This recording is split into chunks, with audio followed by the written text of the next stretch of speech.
So today I want to talk about all the failure that I went through in order to build up my $5 million net worth, my 51 unit real estate portfolio that now nets $10,000 a month, and my high income W-2 that makes over $200,000. Right? I did all of this simultaneously over the past 10 years. So for those of you who know my story, you might perceive me as very successful and have not had many failures, but I want to share all the failures I went through to get to where I'm at, to show you what it really took for me to get there, and to show you the full story, and to hopefully inspire you, right? So let's talk about my pharmacy career first. So I graduated out of high school, pharmacy school, in 5 years, and it takes most people 8 years to do this. So already out the gate, I'm an outlier, right? Not many people did what I did, but what many people don't know is that I graduated pharmacy school at 23, worked my first job as a pharmacist at Walgreens, and I was fired from that job.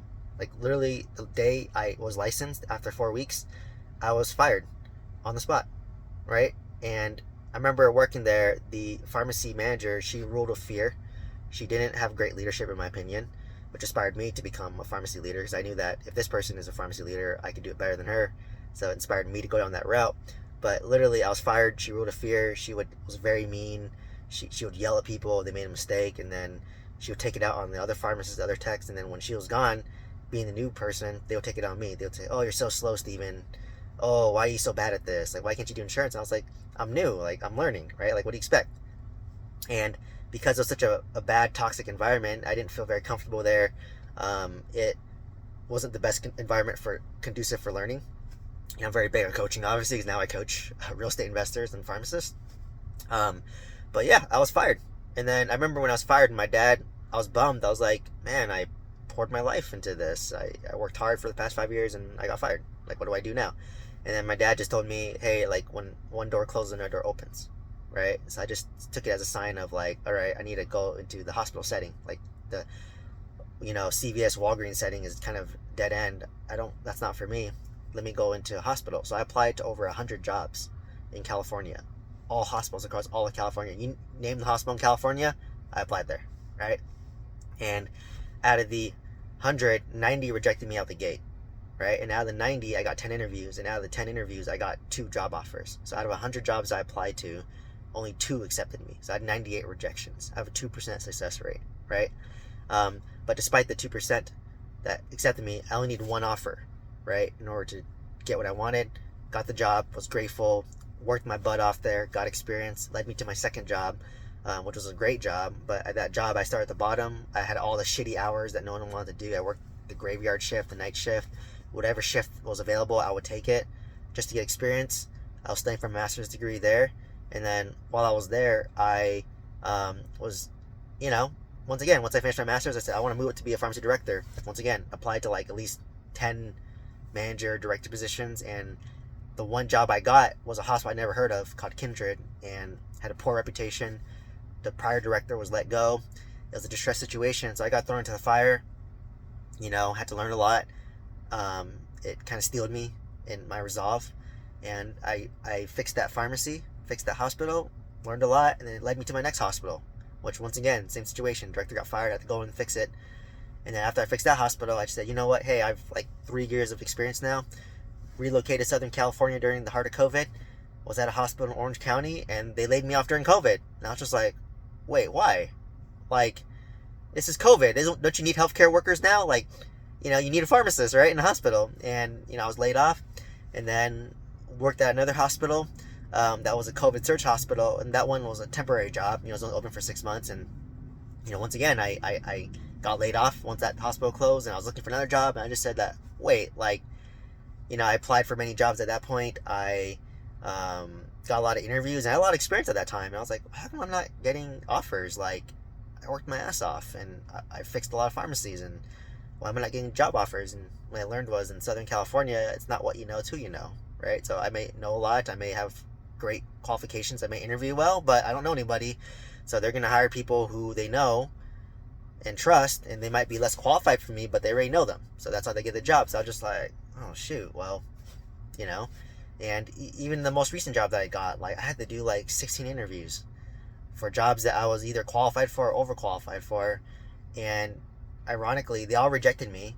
And the one job that I didn't think I would get, that pays the most, that's at the most prestigious hospital that's known nationwide, that's the one that gave me the job.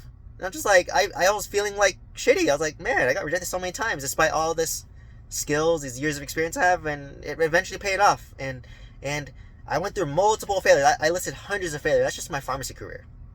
Let's talk about real estate now, right?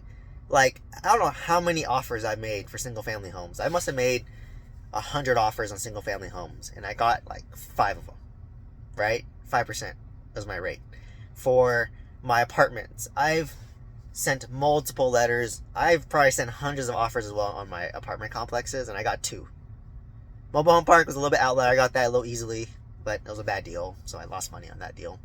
But if you look at my percentages, my attempts, my success rate is only like 1 to 2% in pharmacy and in real estate. But despite only having a 1 to 2% success rate, I've got a job that makes me over $200,000. I built a 51 unit real estate portfolio. I was at 90 at one point. That's worth $5 million. That make $10,000 a month. So just knowing that, it's just a numbers game, right? Like, it's just a numbers game. That should be inspiring to you. I've failed 99 times and was successful 1 time.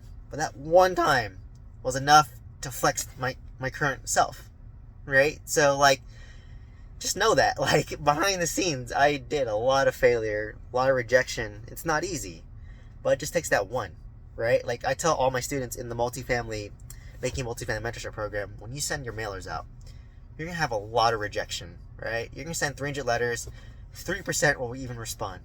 And out of the 3% that respond, you're going to make an offer, 1% might be a yes. But one multifamily deal, one apartment complex is all you need to potentially replace your W-2 job, if that's what you want to do. Just my 26 unit, which is my first apartment complex that I bought, nets $10,000 a month. I gross $18,000 a month. $8,000 is expenses for the most part, right? Including my loan, property tax, all that stuff, right? For the most part, unless like an HVAC unit breaks down, then it might be a little less. But assuming nothing major breaks down, I net $10,000 a month on just that one property. My 20 unit nets around $2,000 to $3,000. Right? And then my single family home portfolio is cash flow negative $3,000, right? So that's why I net around $10,000. But despite all that rejection, just one deal was what it took to potentially replace my W-2, right? So, like, be patient for that 1 to 2% of success. Go through that 98% failure. It's worth it, right? Like, I'm telling you, my story, $5 million net worth, 90 units of real estate, that cash flow, $10,000 a month. I make over $200,000 on my W-2. And I'm only successful 1% of the time. But the difference is I'm willing to try and put in the numbers and put in the reps and go through the rejection, go through the failure to get to the success, right? So this is the message I want you to hear, right? Like, just know most success you see is the 1% of someone's effort, right? It's the 1% of their effort. So are you willing to put in that 99% failure to get that 1% success? If the answer is yes, you get to what I'm doing, right? If the answer is no, then you may be stuck at where you're currently at for a long time. So hopefully this video inspired you. Please put any comments, questions down below, and please share with somebody who needs to hear this, somebody who needs to know what success really takes, and all the hardships that you're going to go through and all the failure that you're going to have to go through, right? So like I said, please share this video, please subscribe to the channel, and let me know if you have any questions down below. Hope to see you in the next one. Thank you so much.